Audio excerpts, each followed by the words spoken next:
Well, we're at Lone Willow Farm, which is located in Deming, Washington, outside of Bellingham. It's in the foothills of the Mount Baker mountain.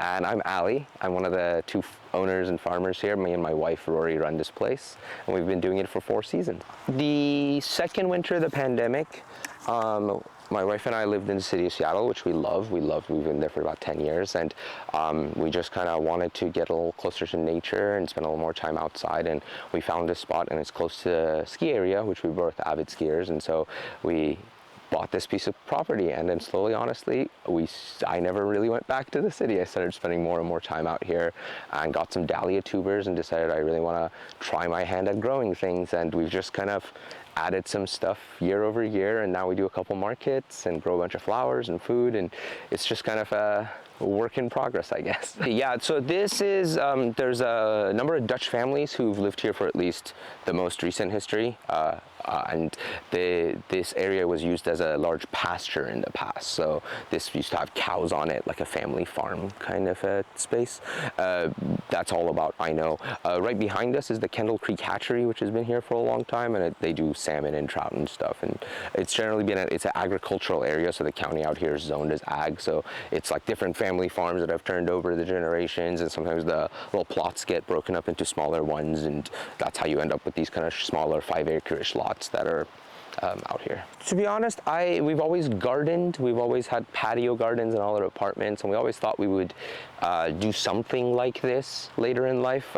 We have sort of a different kind of plans for this place. We're not sure which exact path we're going to go down, but like maybe some sort of like little Airbnb or like some sort of hospitality in the corner. We've also thought about how we can like make this like be an incubator farm where you can have people who don't have land access immediately come learn how to do that kind of thing. So we always thought we would do something of that nature later in life, and like a lot of other people, I think for us anyway, the pandemic accelerated the desire to get back into nature and also just kind of try our hands at this or something new, like being outside. We're in the dahlia cut flower area of the farm right now, but we grow a mix of vegetables and flowers. Over here we have a hot house or a hoop house, greenhouse, however you want to call it, that has cucumbers, tomatoes, eggplants, and peppers. So our like, hot season veg, and that's, we have to have that here because we're in our microclimate. We have a pretty short growing season, pretty short wet growing season, so some of those things really like to be protected. Behind me I have 8,000 square feet of watermelons. Over there is our main vegetable garden. We do a lot of root veggies. Our carrots are so sweet. I have kids come up to me at the farmers market genuinely and ask for more of them. And then we also have a good number of cut flowers over there in the other garden. That's like things we use in specialty bouquets or just bouquets for markets, so marigolds and zinnias and the likes. We currently do a couple ways of selling our produce and flowers. We go and attend a weekly farmers market. I'm actually wearing the shirt right now, repping the Everson Nooksack Valley Farmers Market. That's in Everson City Park from 10 to 3 every Sunday, and I'm sure it'll be there next year after you guys watch this. So we go there, and we're a vendor at that market. We also just this year started doing flowers for weddings. So with that, we kind of arrange directly with the consumer.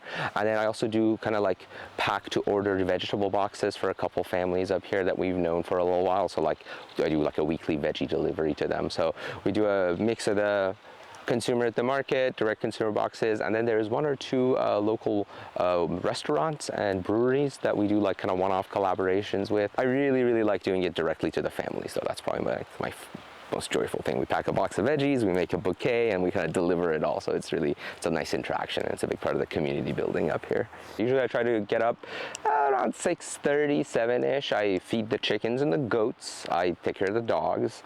And then sometimes if I have a little bit of time before I need to get working, I do like a quick farm task. And then I usually work between 9 to 5, 8 to 5, that kind of a timeline. And then in the evenings, try to do a couple tasks. So you often find me early in the season trimming tomatoes till 10 p.m. in the greenhouse. So that's kind of how our like weekdays work. On the weekends we have market on Sundays, so that's that. And on Saturdays usually it's like our big labor day, since most of our labor is done just by ourselves. Like Saturdays, Sundays are the most 2 solid amounts of time we have to do various tasks. So that's sort of what my day looks like right now. You just kind of weave in the farm tasks, the day jobs. And I'm not, we're not unique in that most farmers I know, especially at this scale, do have a primary day job too. And that's either to support the costs of the infrastructure needs the farmer has, which are very high compared to your immediate income, or because, they also have a family or some other things that they got going, and it is not always feasible to make a full-time living doing this. I think the most difficult thing is labor, and I know that's a common refrain or common feedback, but it's really hard to find, because it's not consistent work, it's seasonal, it's difficult to find consistent labor, and it's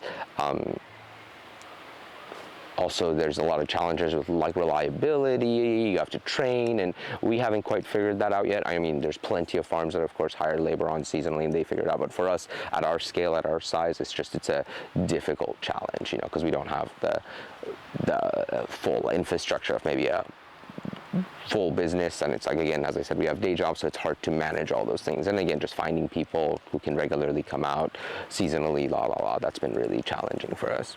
We've been up here for 4 seasons, and not a single season's been like the last one. So I mentioned the watermelons earlier. I have 8,000 square feet. At this point, we're looking at other options on how we use those watermelons, because they're probably not going to ripen in time. So I'm talking to a person with access to a commercial kitchen in town. I've done some personal pickling of pickled watermelon rinds, and so coming up with all these creative ways to use, for example, something that isn't gonna be ripened this year, because we've had this kind of crazy mild summer this year. The year before, we had a lot of issues keeping some of the things alive because it was so hot. I think we had that heat dome that went through 2 summers in a row. We're blessed. We have decent access to water because there are rivers right here, and we have a good water availability here, but I know of farmers whose wells run dry in the summers right now. So the changes in the weather, which are so drastic recently, definitely impact us in so many ways, and not just us, other farmers too. So it's funny, there's a lot of buzzwords, and they can mean a lot of things, but I'll just kind of explain what we do and how we approach it, because I think these words get thrown around a lot. Again, everyone has great intention. This just means a little different thing to different people. So what we do is we're a no-till or low impact operation, so we don't root up the soil, and the reason we chose to do that is because this is an old pasture, and so you need and there's a heavy layer of sod on there, and by sort of working with nature to break into that, we maintain all the organisms that live in the soil. And so what we do is we come through, we put a tarp down that helps kill all the plants under it. Then we plant sunflowers, which are a natural bio-drilling plant, because they have really deep tap roots. They help break up the ground. So the first year we grow sunflowers, just like this field here. And then the year after, we add about 6 to 8 inches of compost on top, and we plant into that.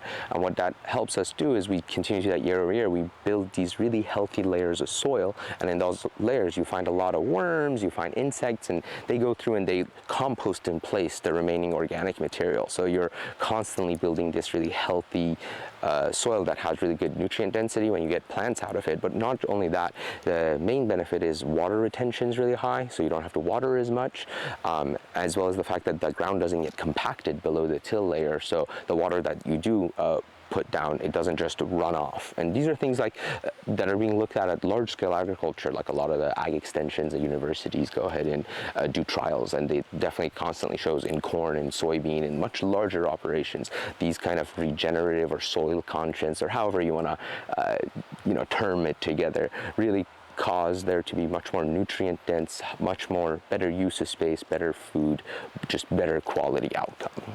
Honestly, this might not be quite a farming issue, more of a learning about yourself issue, but and I hear this a lot again with other farmers, is it's like it's never gonna be necessarily perfect, and you're always gonna have to be flexible and react. And I don't, of course, there's a lot of learning. Nature does what nature does, and sometimes you have to kind of just work with that. But I think just kind of learning that like there's not necessarily a perfect way to do something.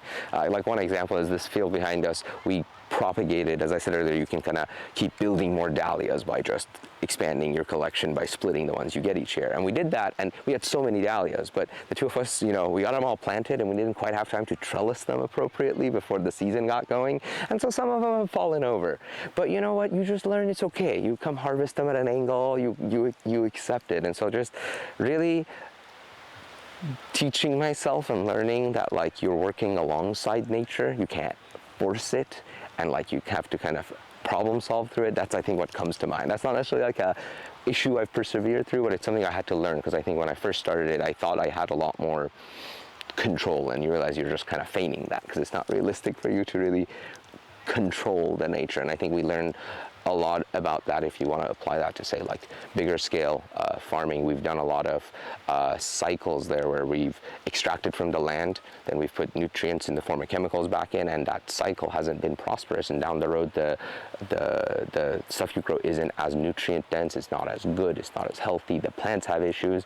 And so really like learning that you're working alongside nature. So how do you respect the soil, how do you respect the land, how do you work alongside it instead of forcing it, has been a huge lesson for me. And it's something that like I understood the concept of, but having to live it has been a whole different challenge, because you know, we are, for example, we don't do any kind of pesticides here, so you have to kind of learn how to work with nature to deal with the pests. We try to attract beneficial insects and beneficial birds to, for example, counter some of our insect issues. So like when you face that, you can feel the challenge of like, oh my God, I need to produce stuff to sell to pay the bills, but also I want to do that in a way that doesn't harm my land, and that, you know, and so like those are all real challenges, and we choose to farm in this way. I'm not saying that's for everyone. People solve these problems in different ways, but even for each person that approaches differently, thinking about the issue, thinking about the impact it's going to have on your produce, like that's a lot of stress on the farmer, and like you just kind of have to constantly persevere through those challenges. Like every day is definitely exciting, but it's also can be challenging and stressful.